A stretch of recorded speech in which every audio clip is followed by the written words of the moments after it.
Hi, it's Annalisa from myspiritualfriend.com again. And this evening I wanted to talk about kids and fear of the dark. There's the logical side of that. You know, that it's a shadow on the wall from clothes or from toys or whatever, and their nightlight creating a shadow. And that's all well and good. There is that part of it. But there's the other side of it, where it could be a spirit. It could be a lower vibrational spirit or energy or entity, whichever you want to choose. I sort of use them interchangeably. I personally have had certain spirits that I've been familiar with in life, but didn't recognize them as crossing over because it was from a different part of my life, and it sort of freaked me out just all of a sudden seeing somebody. But the scary monsters, they don't look like people. They look scary. As my daughters call them, dark fairies or bad fairies. I've been told they have pointy ears. When I've seen them, they're very menacing looking. They're always very small, and they're very, they just look completely dark, like they're a shadowy figure, and you can sort of make out some shapes on them. They are kind of vile. They want to scare you, and they want to drum up trouble because they feed off of that energy. It keeps them going. It's sort of like Monsters, Inc. You know, they go and run in the room and they get all the energy for their town on scaring the little kids. There are other ones. I'll go back to that. There's other forms of these dark energies that feed on fear, and there's a couple aspects to them. But these first ones in particular are extremely stubborn. They're going to push, even if you first say, you know, it's time to go. They're going to push, and they're going to push back. Ultimately, you're stronger. Ultimately, when you come from good and you come from light and you're coming from a place of protection, you are stronger.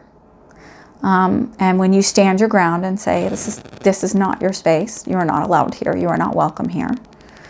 The other thing I do is I call upon Archangel Michael. I surround that being with a white light of protection.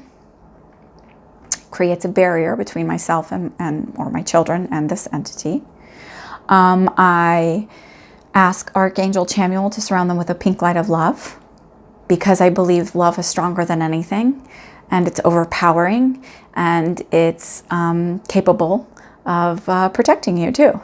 And it never hurts to send something love, and you'll hear me repeat that over and over and over again. It's good to send with love, to come from a place of love, even when it's something scary. I surround it with a green light of healing from Archangel Raphael. I call on Archangel Raphael for healing, because no matter what, anything can use some healing. And I call upon Archangel Gabriel to help with communication, to assist in the communication. And all four of these together, I ask them to kindly escort this being into the light, to have their energy transmuted. I do this with love.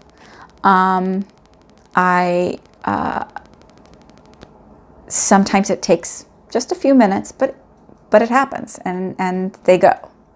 All of this together sort of renders them helpless in a way. Now, these are for the things, I'm not talking about really scary, you know, things are flying around on the walls. I've never experienced that. Perhaps some people have. This is not the talk for that one. I would say find somebody who specializes in bigger energies than that. This is for stuff where they're saying, I'm afraid of the dark and I see a monster in my room. And ask them, the first thing you need to do, sorry, I should have said this at first. The first thing you need to do is ask them, what do you see? Where do you see it? What does it look like? When do you see it? Are they seeing it just at night? Are they seeing stuff all the time? Ask them to describe it as best as they can. You might be able to rule out the animal, you know, the stuffed animals or toys making shadows on the wall. And that's great. rule that out. But if it's this other thing, you know, there are other things to do. It's teaching your child how to call upon these higher beings, these archangels. You can call on God and Jesus. My one child wants to call on God and Jesus, and okay, we'll call on them, because she knows that from her preschool. Whatever she's comfortable with, or he's comfortable with, is you know, or you're comfortable with. I like the archangels because for me, it's thinking of, you know, I call on all of them, but this is sort of the pattern with the archangels that works for me too.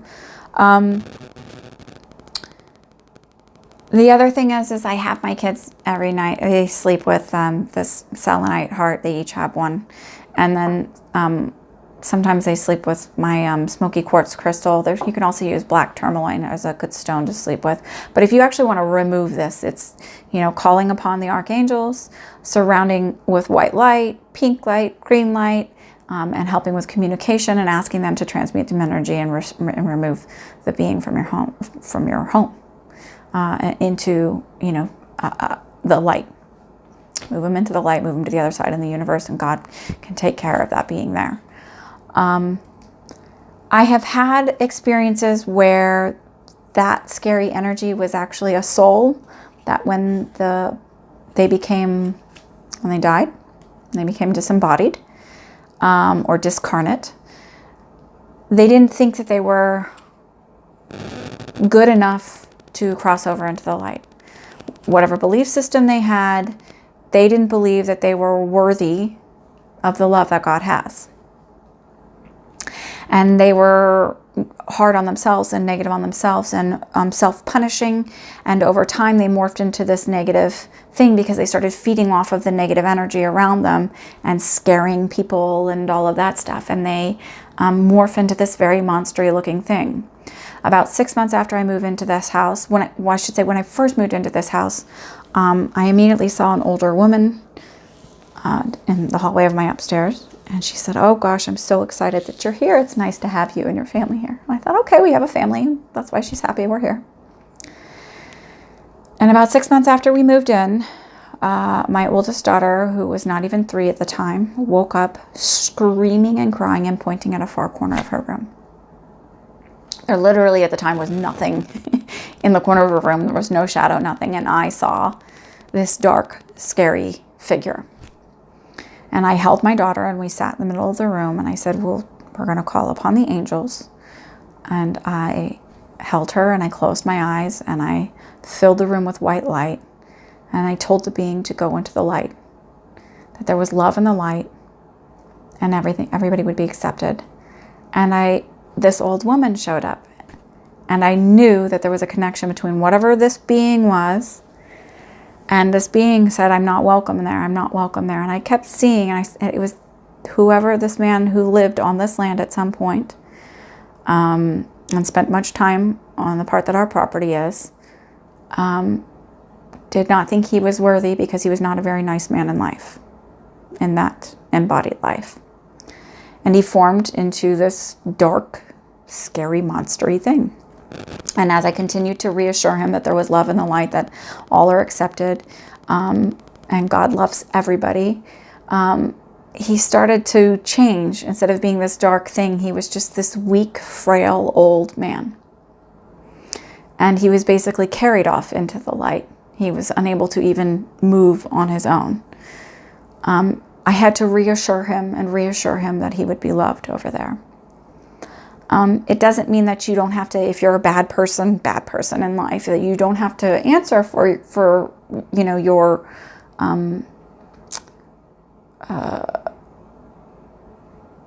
things that wrongs or hurts that you create, or you don't have to, you know, become responsible for them.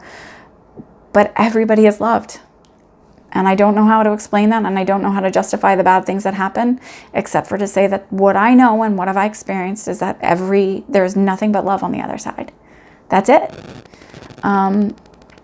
So that's not the only experience I've had with spirits being like that. I had one follow me home once, and you know, the American Revolution was fought in this area, and he would punish and torture POWs.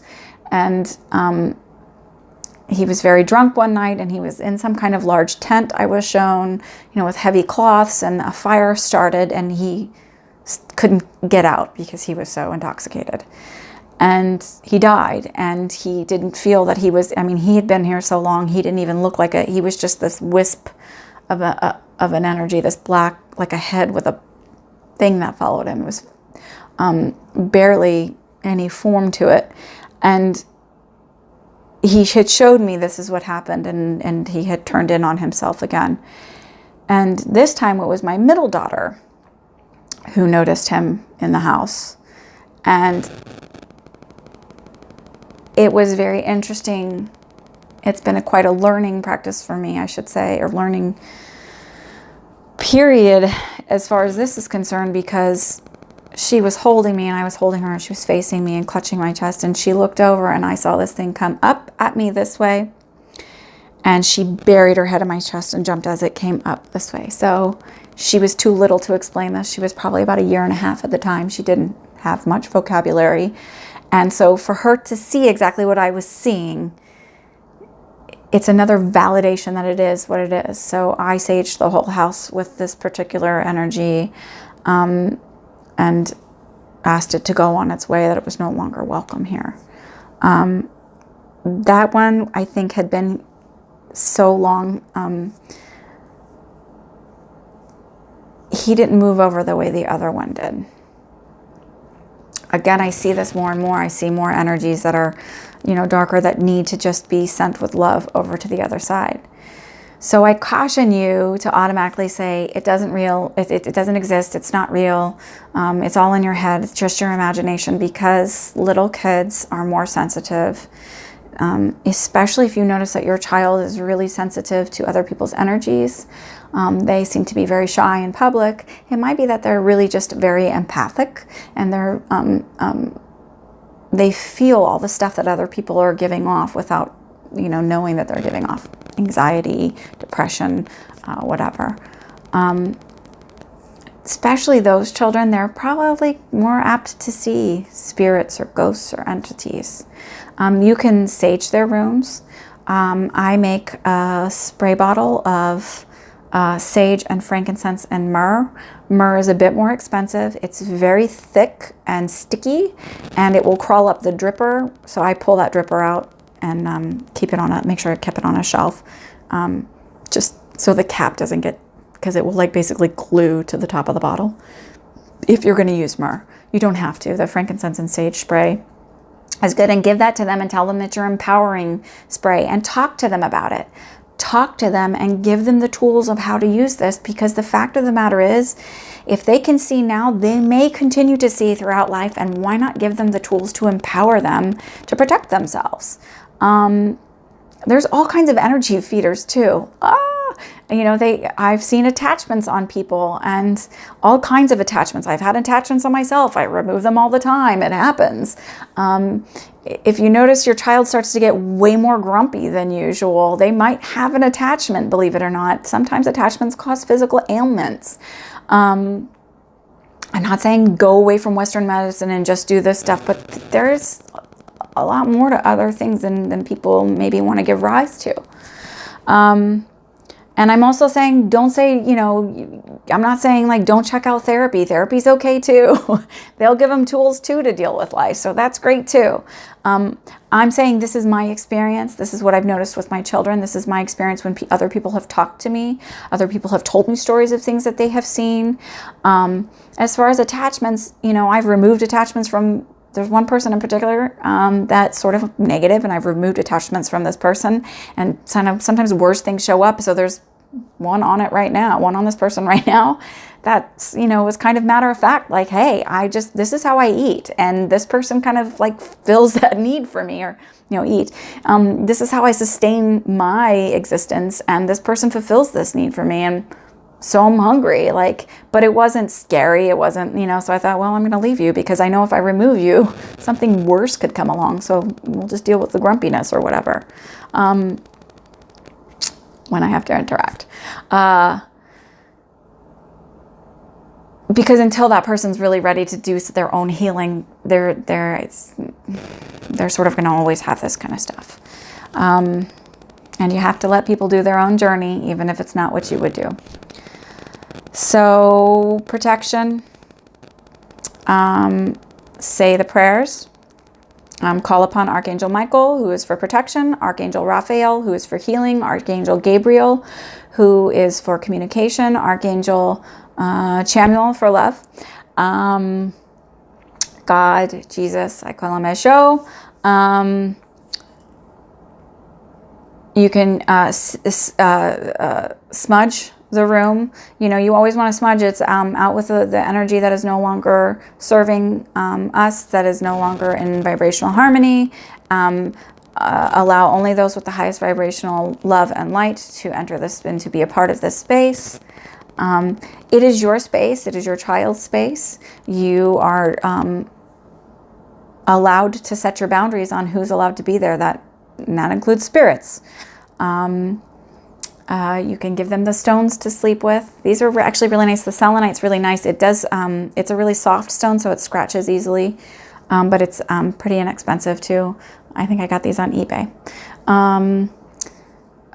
Smoky quartz, any dark stone will help kind of ground negative, lower level energy. The other thing is they talk about you can sage smoke it to clear the energy from the stones.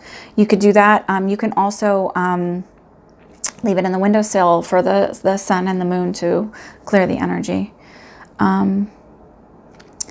If you have any further questions, you want me to clarify anything, please put it in the comments below. I'm always, checking because I want to be helpful if I can.